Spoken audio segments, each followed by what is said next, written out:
Hello everybody and welcome back to another Doctor Who product review on the Host Productions. In today's review we're going to be taking a look at one of the smallest ever pieces of merchandise that I've reviewed on this channel. It is of course another limited edition hand-painted statue figurine from the Robert Harrop Collector series, and it is the Troll doll from the third Doctor serial, Terror of the Autons, limited edition to 225 units. As what is becoming quite common with these statues now at the current time of filming, this statue has now sold out from the Robert Harrop website. It's sold out within, in fact, a few hours of being released, and your only opportunity to get this statue now is from third-party sellers on the likes of eBay, which is something that I did in fact do this time round, having missed out on the initial release. But I'm very happy to have this as a part of my collection now. The packaging for the Troll doll is exactly the same to all of the other previous recent releases as a part of the Robert Harrop series, following the same style guide. The central sticker states that this is the 47th figure released as part of the series. It is the Troll doll from the 1971 Third Doctor story Terror of the Autons, and it is limited edition as per usual to 225 units. Also present is the stacked variation of the Doctor Who logo, as well as stating that this is a limited edition hand-painted figurine with the Robert Harrop logo presented at the bottom. Back contains some standard company information. Finally, on the top of the box you get an additional sticker, once again with the same details repeated, as well as stating the unique identification number, mine of which being unit 94 out of 225. Opening up the box we are greeted by something which looks like it's just walked out of the set of the Ark in Space. It is of course a big roll of bubble wrap. Now again, due to the scale we don't have any foam keeping the statue in place. There is a bit at the bottom of the box but it doesn't really have too much effect, but we do have the statue also in a dustproof bag as well, and overall it keeps it safe. The usage of this packaging for the contents of this set, I think for any other Doctor Who line would be quite a big problem, because this will be seen as very misleading, because this is the same size of packaging that is used on all of the regular statues released as part of this series, with the odd exception of the larger statues, the likes of the Abominable Snowman Yeti, the TARDIS and Davros. So the main problem is of course when the statue of the set is this big. It looks ridiculous, doesn't it? However, I can completely understand why they've done this, because ultimately the only variation within the packaging between the different statues is the stickers that are placed on the box anyway, so you might as well keep the same packaging as a cost-saving exercise rather than invent a whole brand new box especially for this statue, and of course it keeps it safe in the box. As for misleading, I think that that will be an unfair thing to say for the statue, because ultimately the Robert Harrop series is a collectible line, and I think that the Troll doll, if you have any knowledge of Terror of the Autons as a story, you know in comparison to a regular human being, this is quite a small character, and of course the price of this statue does also reflect that, with a recommended retail of around £40 as opposed to that of £70 to £80. Being a collector's series, this statue does of course also come with a certificate of authenticity in the same style guide to the packaging, once again presenting the unique identification number, along with an incredibly flattering screen grab of the Troll doll from the story. I imagine that this is his online dating profile photo. Back of the certificate features some Robert Harrop company details, as well as a brief story synopsis for the 1970s serial. This certificate of authenticity has the rather unique and unusual feature of actually being taller than the very statue that comes within the box.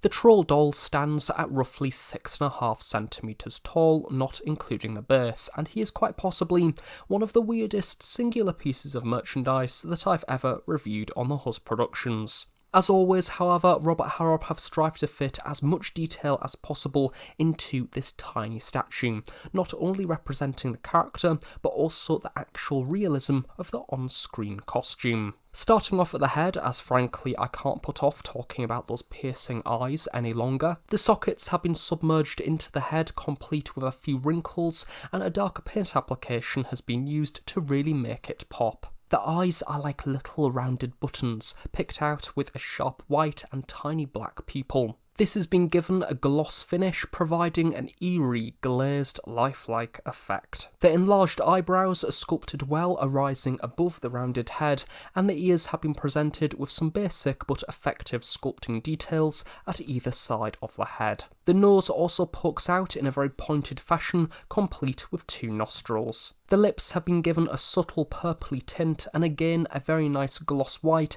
has been used on the fangs, making them stand out quite a lot and making them look considerably threatening. For the scale, these tiny details are really impressive. The facial hair in particular actually looks textured like real life hair, complemented with a browny grey highlight. The entirety of the body hasn't simply been given a block colour. Like many of the Harrops, various shades have been used to create the main body of colour. Due to the scale, I think this really shows up on this statue. The body overall does have a textured, uneven surface, almost making the doll look like it's made out of a felt material. I like the way this clearly wrinkles in very precise areas, such as the upper arm and mid-chest. Turning the figure around to the back, the little ripples and seams can be seen more clearly, making the piece look very authentic. But it can't be avoided, at the same time it is very simplistic, so there isn't really too much to talk about, but for the scale there is still a lot of very nice details. The colouring seems considerably accurate, using a series of oranges and yellows, and a darker burnt orange to emphasise the seams. The stance of the statue is rather simple, having the arms ever so slightly raised as if he's kind of waddling along. The hands themselves are very basic, almost looking like a child's drawing of some very basic stick-like hands. I suppose that's what makes this statue quite creepy, aside from the scale and the weird fangs. It's those simple features, the likes of the hands made of those 3 little blobs representing the fingers. The legs continue the same sculpting and paint details to that of the rest of the body, although the legs are considerably smaller in scale to the rest of the body, making the arms and torso look considerably top-heavy. The feet poke out ever so slightly at the bottom, although there isn't really any additional detail to them. This is one of those rather unusual situations where the base that the statue is displayed on is pretty much bigger than the actual statue itself. As always, this has a uniquely sculpted base to make it more interesting, so this time we have a kind of wooden/stone paved floor. There's lots of lovely details on this, nicely textured, giving it an almost wood grain effect. The base is mainly a lighter grey with some darker wash detailing applied over the top to bring out those less prominent details. The sculpting of the signature can also be seen towards the back. I think that this type of base is quite logical for this statue. I suppose if they were going to be really experimental, they could have gone with the almost leather of the back of the seat from Terror of the Autons, but I think that would have been really difficult to replicate within this scale without replicating the entire back seat of the car.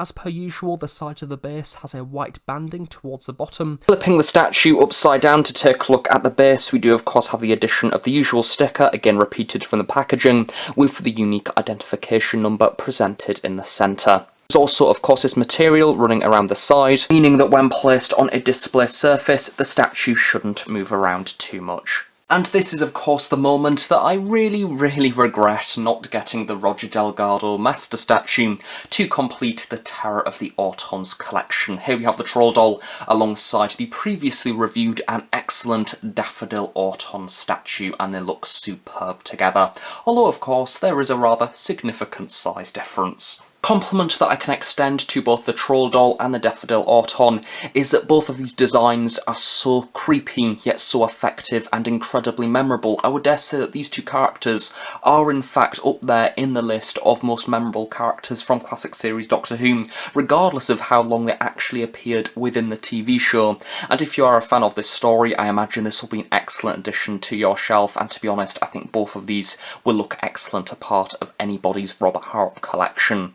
So there we have it. What do I think of the Troll doll? What an excellent little statue. It's very unusual, but brilliantly detailed, and most certainly represents the very creepy, iconic character from Terror of the Autons. Now, of course, if you want to buy this product yourself, is completely down to your personal preference. As always, of course, with the Robert Harrop series, as per, you are guaranteed a high-quality piece of merchandise with some excellent paint application, and despite the scale of this statue, it is still incredibly high quality in design and paint, and it will look excellent alongside the Roger Delgado Master statue, the Third Doctor, and of course the Daffodil Auton. Now, the recommended retail price for this statue was around £40, £35 if you have the Friends of Harrop membership. So yes, some may consider this considerably pricey for the scale, but to be honest, I think if you are a collector of this series, I think you are kind of used to purchasing statues for that price by this point anyway. And to be honest, if you have the other statues,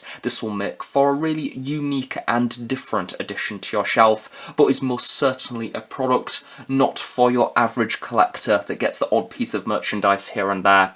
This is for those of you that like rather obscure yet brilliant little inclusions to your collection.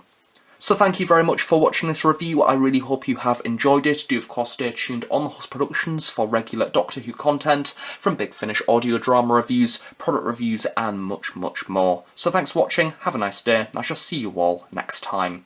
Bye for now.